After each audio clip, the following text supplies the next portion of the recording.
Okay, today we're going to talk a little bit about the differences between different forms of squatting or different positions of your lower lumbar spine when you squat.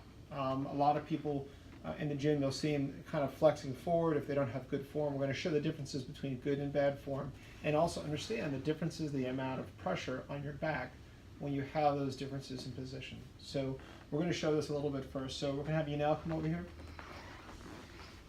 So we're going to hold this. Yanel's going to just demonstrate a squat here. We're going to put this on your back like this. And we're going to squat down, okay? And we're looking at his lower back position here and how it is. So he gets right down to this point. He's in what we call a neutral back. It's got a neutral curvature right here, okay? And he's going to come back up, okay? Some people, when they're squatting, you'll see them, and then they'll squat down and they'll flex a little bit. They'll kind of curl forward. So let's have you squat down, and they'll actually come in and they'll flex here. He's actually kind of going more upper back flex, but this is now flattening a little bit. And then back up. And then back up, stand up. Okay, so we'll get a little bit of extra flattening, like we'll lose that little indent there. So when we do that, the question is what does that mean as far as forces on the lower back? Okay, this guy named Stuart McGill, who's a mentor, I've never met him, but I've read a lot of his books, measured the amount of force going through the lower lumbar spine in those two positions. So one position, it's kind of flexed. Can you grab me the spine actually over there? So one position, the back has got a normal curvature to it. Okay, so this is like an S. It's almost like a spring mechanism a little bit. Okay, this is our head. This is our our neck here. This is our upper back. We're facing this way. This is our lower lumbar spine. It's got a little curve. Then we have our pelvis here. Okay, so with the lumbar spine here, we're looking at this model. You're getting that S. So your head at the top. Comes in and comes out, and there's a little bit of an inward curvature. So when Yanel was doing the first one, he had that good little lower arch.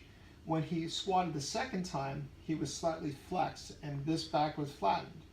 So listen, there's the two positions there. I see a lot of people that are doing this, and they don't have any back pain. Or at least they don't. I don't think they have any back pain at the time, and they were doing these lifts, but there is a difference in the amount of force to the lower back. So what is the difference, okay? So let's back up so we can see this.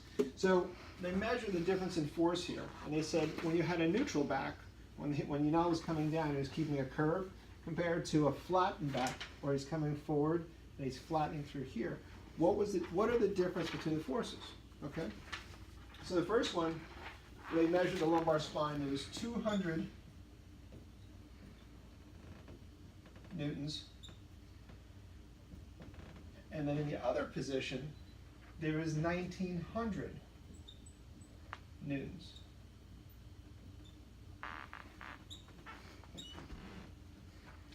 So what's the question? The real question is what's a newton? Okay, so we're going to give a little conversion here to get an idea of the differences. Obviously there's large differences. So in a neutral position, when we keep a little bit of that curve that we show here, we have a little bit of that inward curve. That's at 200 newtons. So that's basically, to kind of give an idea, that's about 44 pounds. Okay?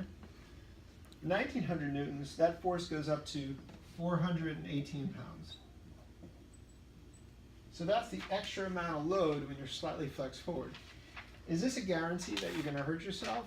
Not absolutely, but there's sure a big difference between neutral position. And they find that there's also less activity with certain muscle groups that support the spine. Can't operate as effectively when the back there's a change in back position like that. So form does definitely make a difference with squats.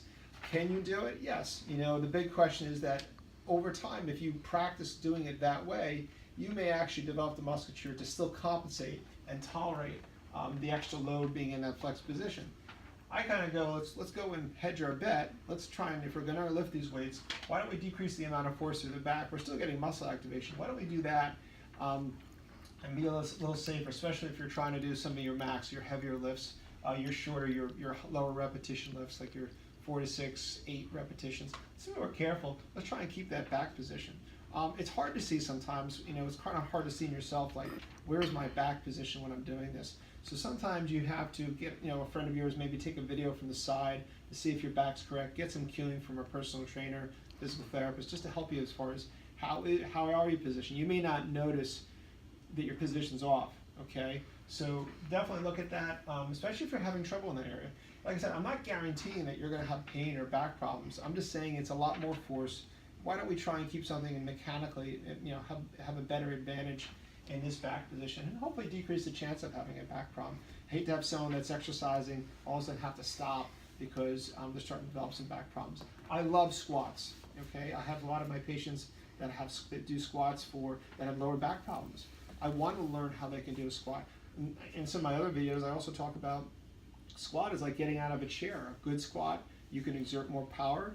You can move better by having better positions of your lower extremity, better positions of your feet. So let's keep that in mind. One of the things we'll do here, and I'll have people squat too, is if they can't have a friend kind of take a video or do something like that, come on over. I'll have them just place. Where's our little roll here? Just have it here. Can you grab that roll over there? We're gonna have a large dowel or like a broomstick, and we're gonna do the same squat.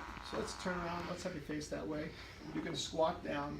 This one, you're just going to put your arms forward. And we want to keep this in line. I would, with the trunk, I would kind of put his head forward a little bit just to get that flattening, to make sure he's in line. Is it perfect? No. But it'll give you a rough idea and then come back up. If he's reasonably in alignment. If he's really too forward, you're going to start feeling contact in this little hollowing spot right here. Okay, so when the dowel's here, he's going to feel like this portion of his back is actually contacting, and that's probably when he's starting to flatten out a little bit. So you can do it. Thanks, So you can do this yourself if you want. Kind of look at your back position. Come through here. Squat down. You can get a rough idea. If I'm flattening, I'm starting to contact the dowel. If I'm not, I'm more upright. Listen, this isn't the whole discussion on what a good squat is. We're just trying to look at lower back position and give you some food for thought of some things that, if you're having trouble with it, maybe that correctionally you'll feel a little bit better, more comfortable. Also, when you're in pain, you typically can't exert as much power, so it's a good thing to kind of get used to doing it, just be a little bit stronger in the gym, and hopefully decrease the chance of hurting yourself.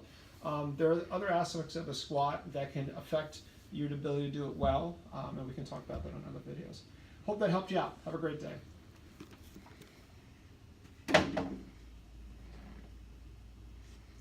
How was the squat position on the last one? Was it in good shape or not?